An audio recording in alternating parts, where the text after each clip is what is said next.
വിമാനം കണ്ടിട്ടുള്ളവരും ഒരു തവണയെങ്കിലും വിമാനത്തിൽ യാത്ര ചെയ്തിട്ടുള്ളവരുമാണ് നമ്മളിൽ ഭൂരിഭാഗം പേരും. വിമാനത്തിൻ്റെ ഇന്ധനം എവിടെയാണ് സൂക്ഷിച്ചിരിക്കുന്നത് എന്നറിയാമോ? അതേപ്പറ്റിയാണ് നമ്മൾ ഇനി പറയാൻ പോകുന്നത്.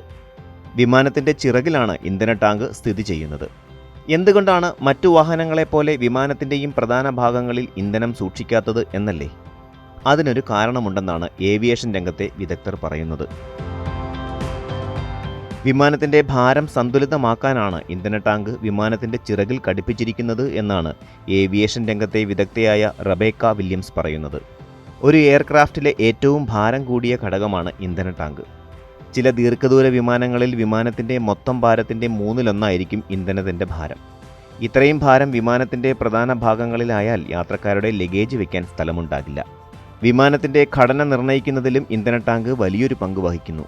വിമാനത്തിൻ്റെ പിൻഭാഗത്താണ് ഇന്ധന ടാങ്ക് സ്ഥാപിക്കുന്നതെങ്കിൽ അധിക ഭാരം കാരണം വിമാനം പറക്കുമ്പോൾ മുൻഭാഗം ഉയർന്നു പോകുമെന്ന് റബേക്ക പറഞ്ഞു. ഇന്ധനം തീർന്നാൽ ലാൻഡിംഗ് സമയത്ത് വിമാനത്തിൻ്റെ മുൻഭാഗം മുന്നോട്ട് ചായാനും സാധ്യതയുണ്ട്. ഈ പ്രശ്നങ്ങൾ ഉള്ളതുകൊണ്ടാണ് ഇന്ധനം വിമാനത്തിൻ്റെ ചിറകിൽ സൂക്ഷിച്ചിരിക്കുന്നത്.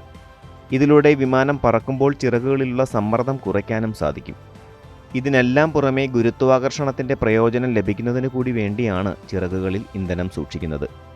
എന്തെങ്കിലും തകരാർ പറ്റിയാലും പമ്പുകളെ ആശ്രയിക്കാതെ എഞ്ചിനുകളിലേക്ക് ഇന്ധനം പ്രവഹിക്കുന്നതിന് ഇത് കാരണമാകുന്നു. പറന്നുയരുന്ന സമയത്ത് വിമാനത്തിൻ്റെ സ്ഥിരത നിലനിർത്താൻ ഈ രീതി സഹായിക്കുന്നു. കൂടാതെ ലഗേജ് സൂക്ഷിക്കാൻ ആവശ്യമായ സ്ഥലം ലഭിക്കാനും ഈ രീതി സഹായിക്കും.